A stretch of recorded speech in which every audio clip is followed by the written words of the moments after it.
You're listening to More Than a Sunday. You still have to communicate those things, which is important. So, yeah, that was my fail. It's in our frailty that God shows up. Welcome to the podcast. This is episode 2 of the More Than a Sunday podcast. We're continuing on to discuss our greatest fails in ministry. Discover the depth of faith beyond the pews. More Than a Sunday. Now, last episode, I was joined by Josie and Dave. If you didn't listen to it, I encourage you, go back, give it a watch, listen to it. It was truly inspiring. Today, I'm joined by Abdiel Valerio and Anne Contreras. Welcome. Abdiel, how are you? I'm doing well. It's raining, but I'm still here, and we're all good. I'm good. I'm glad you're here. Anne, how are you? Fantastic. Thanks for asking. How are you? I'm pretty good today. Good. Yeah, it's Thursday for us today. That's right. I like Thursdays. Friday Eve. Yeah, Friday Eve. I'm right there with you. Friday Eve. Now, today we're talking about our epic fails. I did warn you. I told you that was what the topic was going to be. Let's open it up with a question. What's the most embarrassing moment you've ever witnessed in public? And you can start. This would have been in Southern California. I was at a really large complex. It's called Irvine Spectrum. It's movie theaters and shops and all that. Oh, fun. And was out there with some friends going to go see a movie. And you know how like the crowd kind of parts a little bit and you're like, what's going on over there? Mm-hmm. And we noticed it was a guy proposing to his girlfriend. Ooh. And we're like, you're kind of peeking in a distance. And all of a sudden it's like, you see her like walk away. Oh. And yeah. And he was just like, looking around like in shock and despair, and then you saw him walk away and you're just like, your heart sunk, just like, I don't think he was anticipating that to happen. So I don't know if she just has, is an introvert and she did the skedaddle. She got out of there. Yeah. Wow. So I always wonder today whether or not they ever worked it out. I don't know if he ever caught up with her, and I don't know, but that is pretty embarrassing. I don't think he was. Long car ride home. I don't know, that's for sure. I know. Goodness gracious. Wow. Abdiel, how about you? What's the most embarrassing moment you witnessed in public? Well, it was definitely embarrassing for me. It was when I was in high school. There was this dance marathon, which was to raise money for children with cancer. Okay. Riley's Children's Hospital, I believe it was. So we're all there, and I got into a dance battle with this person, and I tried to do this move, and I tore my meniscus in front of everybody. And so, of course, the best time to ever try to go down with somebody is at a cancer, fundraiser, and tearing your meniscus is not that. It's not that wonderful to do in front of people. So that was a wonderful time, I must say. But that was so embarrassing for me. I was like, really at a fundraiser for tragic cancer? I made it about me, and that's what happens. A torn meniscus at the dance-a-thon. That was my embarrassing moment. Yeah, it was painful too. Yeah. Oh yeah. Oh, It felt like there was a string attached to my leg, and that was about it. So that was rough. Was there like an ambulance and everything? Nope. What? I walked it off and tried to like stretch it out, and then when I went home, I was like, "There's something wrong here." Uh-oh. And then I had to go to the doctor and got a little immobilizer, and that was it. I was out for a little while. Ouch. Good times. Yep, I could see how that could be embarrassing. That's a little embarrassing. Now, Anne, you're in ministry. Tell us about that. What's the history? How long have you been in ministry? What do you do? Wow. Well, I had to count back the years. I think it's been 33 years that I've been doing ministry. 33 years. Hey, that's an accomplishment. 33 years. Okay. Yeah. What did you do? I started when I was 10. No, I'm kidding. Yeah. No, I've done, I don't think there's ever been a time I've not served in kids ministry at some level. I've always served the children. I've done benevolence ministry, women's ministry. We've done youth ministry, or young adult ministry. Yeah. I've done mentoring, small group ministry, and I think beyond that, it's just I've been married to my husband for over 20 years, and he's been a pastor the whole time. So, wow. Heavily involved. Lots of stuff. All areas of life. Abdiel, what about you? What's your history? Yeah. So I was raised in the church, and so I started serving when I was like 7 years old, and I was serving like in our kids ministry. I would help out with like tech. And then as I just grew older, I kept serving in the areas that I was growing up in. So if I was in the kids ministry, I was serving in the kids ministry. If I was in youth ministry, I was serving in the youth ministry. So I remember being 14, serving in the youth ministry and being a student leader. And then I became vocational when I was 18. So I was 18 and I kind of took over the youth ministry. And this is at a different church. And then I was there for a while. And after, a couple of years there, then I got hired here at Faith as the full-time youth guy for Highland and Munster. So, I've been in the church and always serving my whole life. Wow. So currently students, Yep. youth students, Yeah. Highland and Munster locations of Faith Church. That's right. What is your official title, Anne? I'm the director of Faith Kids in Munster, Okay. but my central role is over preschool and nursery curriculum editing and prep and stuff for the sites on Sundays.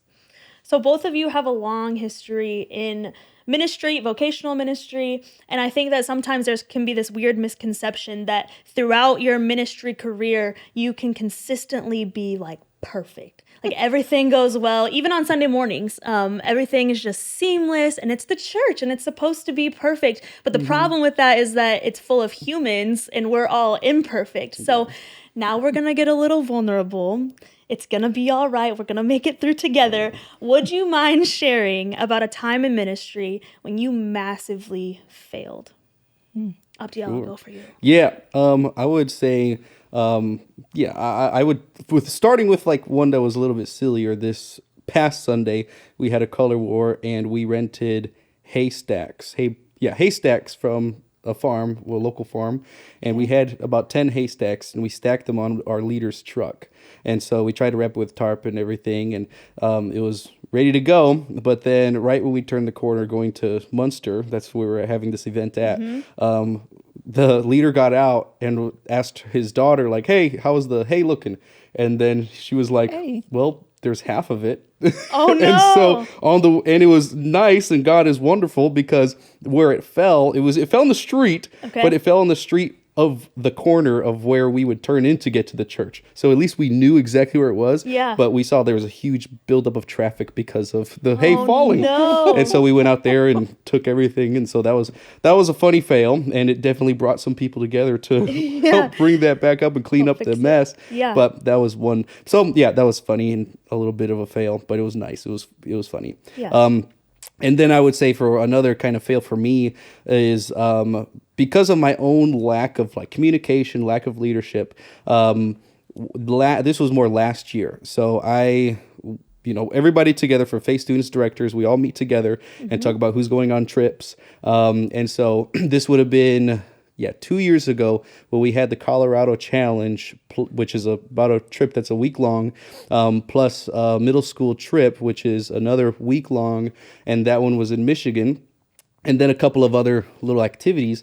And so I recently had my son wasn't born yet, but it was just my daughter, and she got sick. And of course, and I went on both these trips. So my daughter got sick on the trip we were taking to Colorado, and then I came back and there was just a huge problem, like, oh my gosh, like this stinks. And of course I'm getting texts on the Colorado Challenge like, hey, Ayana's not doing well. And of course I'm like, oh my gosh. And I honestly didn't really need to be on it, but I was like the head of the trip, I guess. So I was on the trip because I had to be there for whatever, but none of my students went to the trip. So technically I didn't have to go. And then the middle school mission trip, I did have like a small handful of students that went, but then I was gone for that trip, and then my daughter got sick again. And so it's weird, of course, how this all works out, because I would go on a trip and my daughter would get sick. And so it's like, this is bad timing. So then the year after that was, I actually decided I don't want to go on any trips because I don't want to risk my kids getting sick. And so that turned into a bad kind of kerfluffle because I lacked in communication to tell my leaders hey, I'm not really going on these trips until like a week or before, almost 2 weeks before. And that's when it was there's a huge mess. Dude, this is your job. You have to go. You have to just going. Yeah. And so there was a huge problem with my leadership, my lack of communication, which ended up being a fail more for me and the things I was trying to accomplish as well. So that was a huge problem. And I just huge fail for me for ministry and all my decisions. I was like, gosh. But of course, I was thinking like, as a minister, I know I want to put my family first. And last year, I didn't do so well in that. So I want to put my family first. Yeah, so good intention. Yeah, but at the same time, it was like, well, you still have to communicate those things, which is important. So that was my fail. So how is God still glorified throughout that experience? Well, with gracious leaders, because they understood my intentions. Like you said, my intentions were well. And so the leaders that I had would talk to me about kind of like, hey, you know what, this is kind of a messy situation you put yourself in. And it kind of falls back on the students as well as your leadership and the view the leaders have on you. So my leaders had good conversations with me about like, you know, your intentions are well, but there are ways that you have to kind of do these. You have to speak and communicate well. Yeah. So I feel like the way that God was glorified was through the leaders that I had were gracious, that were patient to have those conversations with me so that I can learn from them and, of course, make better communicative choices later on. Yeah, in the future. So, yeah. Well, I love how God uses people around us to teach us all the time. Oh, yeah, That's super cool. What about you, Anne? Any experience with failure? Yeah, I think I had to think back like when I first started off doing ministry, and which would have been probably 30 years ago. I remember leading like my first women's study and coming into some, I was pretty young and not a ton of experience leading Bible study. So you go in with these very grandiose, ideas that there's just going to be like all these people are going to turn out and it's just going to be this amazing time, and we're going to laugh, and we're going to just really have some great breakthroughs, and it's just going to be amazing. And the reality of that was, and it wasn't anything on the fault of anything. It just, a handful of women turned out. And so first you're like, oh, this is it. You kind of walk into like, no one wants to come to my Bible study kind of thing, And conversation starts. And then on top of all of that, I was leading women that were older, but the conversations became really rich and they became very deep. And I felt oftentimes very overwhelmed by some of life circumstances of people's lives that were down the road for me. And I felt very inept as a leader in that, because I just like, I can't even relate with that. Wow. I don't understand that. I wasn't even married at the time. I didn't have children. So it was just like a lot of inexperience. And I was thinking in my head, I'm a failure in this. Like, I don't know how to meet the needs. But when in all actuality, God uses us in our frailties, obviously. And he just came in and just did amazing things, even though I felt very insecure in my leading ability. But God really did move in that. And my dependency on him happened really quick. Yeah. In ministry, it happened really quick, where I was really seeking him on a weekly basis because I didn't feel equipped to do it. So yeah, I think, you have these preconceived notions of like bigger is better, the more people, the more successful your ministry is. And when all reality was, I don't think I would have been able to handle more in that God knew. Yep. He knew like with this group of ladies, you're going to need a small group. Sure. It created intimacy and a place for people to share and go deeper in the Lord. So yeah, failure, I think, was more on me, my mental thinking like I'm failing through this whole process, but God, so yeah. He had planned out the entire thing. That's super cool. I think that it's incredibly common to chase perfection. That's like something, especially in our culture, just doing it all on our own, kind of like pull yourself up by the bootstraps and let's go figure it out on your own. Right. And that's not God's best for us. And we read that all throughout his word. And what do you think about pursuing God's will for our lives? When we're seeking his plan for us, do you think that means now all of a sudden we get to avoid failure altogether? Unpack that a little bit. Absolutely not. I mean, I think it's in our frailty that God shows up. I mean, he kind of says it in his word, like you're going to be weak. Paraphrasing 2 Corinthians, it's like, my grace is sufficient for you. Yeah. I will be glorified in your weakness. And it's his glory that needs to be magnified through us, not us as human beings. He uses us. We're his vessels, but we have to be strong in him so that he can get the glory, because once it gets reflected on us, we can get really off in ministry in that. So I think it's good to show up, with our brokenness, with our everything, because honestly, to a world that struggles, if we showed up perfect, it seems unattainable. Like, you have to be perfect. I've got to get myself perfect before I can serve God. I have to clean myself up. I got to get this in order. And it's like, no.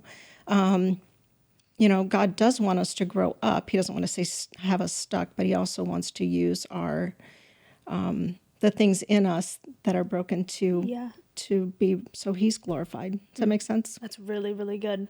Abdiel, how do we grow through failure? Yeah. So I think for one, if it's failure that you can control, obviously there's mistakes that you make that are absolutely blatant. Yeah. Like those are the ones that you need to work on avoiding.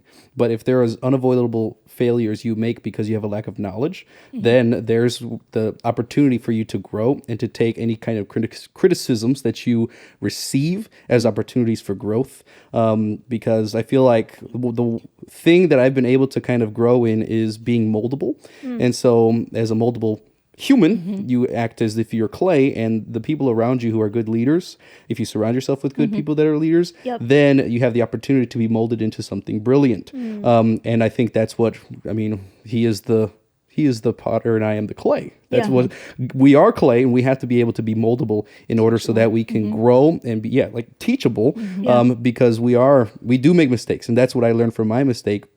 Which was a ministry mistake and also a kind of like a family mistake. And so, I can be fine sharing that, my wife and I, because of how many mistakes I lacked knowledge of, I was like, you know what, I feel like we should go to marriage counseling because I honestly don't know what I'm doing. My dad left me when I was 12 years old. And so I had to learn what it meant to be a good a husband and a father, because I didn't have a good father to have as an example. And I didn't have people around me to show me what that meant. So I was like, you know what, let's go to counseling, because I need to learn what it means to be a good husband. And I need to learn how to be a good father as well. So for me, it's you learn through hearing those criticisms and surrounding yourself with people that are willing to help you. And you have to seek after that help constantly, because if you're just complacent in failure, then of course there's no growth there, and there's no honoring and glorifying God in your failure. In those things, that's where you have to seek the growth, and God will be glorified. Yeah, that's really good. I think one thing, when you mentioned that, I would say when I did do my Bible study, I didn't do it alone. I had a friend that did it with me. So it wasn't like, and I think it's so important in ministry that you have a confidant at some level, to be doing things with, right? Because you don't want to be your own. Do it on your own. Right. So definitely. Abdiel, so those people around you who are able to pour into you to help mold you through the Lord, those are incredible people. But what about the ones that maybe don't have our best interest at heart? Can you give us a few standards? How could we tell? How would you judge, hey, this friend is actually pointing me back to God, and I know that what they're molding me into is what God has planned for me? How do you tell? Where's the line? Yeah, so for one, the person I'm going to be the most confident with are the people that have good reputations. And so if it's someone that I hear like, oh, this person mouths off behind this person's back, well, I'm not going to be truthful or honest to you about anything because I don't know if you're going to talk about me behind my back. And so the people I trust the most have good reputations, are leaders, which for me, it would be like my mentor, my pastoral mentor. So I trust him. I also have good conversations with my wife. And there are probably maybe two friends that I have that I would tell everything with because they both have good reputations. I've grown up with them and I know their lives pretty well. And so I've been able to build that sense of trust with them to be like, okay, you know what? I can share my life with these people because I know them well and I know that they wouldn't say anything behind my back that would be, negative. And so that's kind of the standards I kind of look for around people I trust. Thank you. Well, thank you so much for sharing your thoughts. Thank you for the conversation. Thanks for being on the More Than a Sunday podcast. Yeah, wonderful. Now, we have a question for you, listeners. You can comment on this video if you're watching on YouTube. You can direct message us on Instagram. But we have a question for you. We want to get you involved. What is your answer to this? When is a time in your life when you've fallen short, but God was still glorified?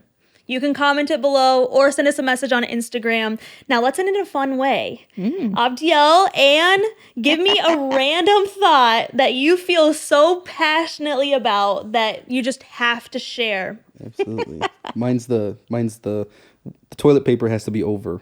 It can't be under. Yeah, so like if I'm having people at my house, like number one tip for hospitality, so I'm not going to clean anything. I'm going like not yet. I'm going to make sure the toilet paper roll is over because that's key hospitality. For me, that's that's non-negotiable. Interesting. It's I non-negotiable. can get behind that. Yeah, That's good. Yeah, That's good. That's good. That's all I got. Oh gosh, I don't think naps should just be for kids. I Wow. think it should That's be. facts. I think it should be a daily requirement. We should all Come get a nap. on. Should be siestas. Don't you think? I completely Cat agree. nap every day. I Everyone agree needs with a that one. nap. Good for the soul. It is. Just saying. I feel passionately that Birkenstocks, the sandals, Oh, yes. they look best when you wear socks with them. I Yeah. love the look of socks with Birkenstocks. Just not the thong ones. No, that's weird. No. Regular socks and then the Birkenstocks with the straps over the toes. I think that's such a cool Yeah, look. I'm very for hiding the dogs at all times. Hide the dogs. Hide them all. Any kind of at all socks? times. Plain? I like the it matters. white. Yeah, I mean it matters. You can't wear like polka dot socks with your Birkenstocks. Maybe some white socks. Okay. Oh, well, thank you so much for joining us for the More Than a Sunday podcast. We had a great time discussing our greatest fails and how God was still glorified through it all. Follow us on Instagram at We Are Faith and subscribe to our YouTube channel, We Are Faith TV. Thanks so much for joining us. We'll see you next time.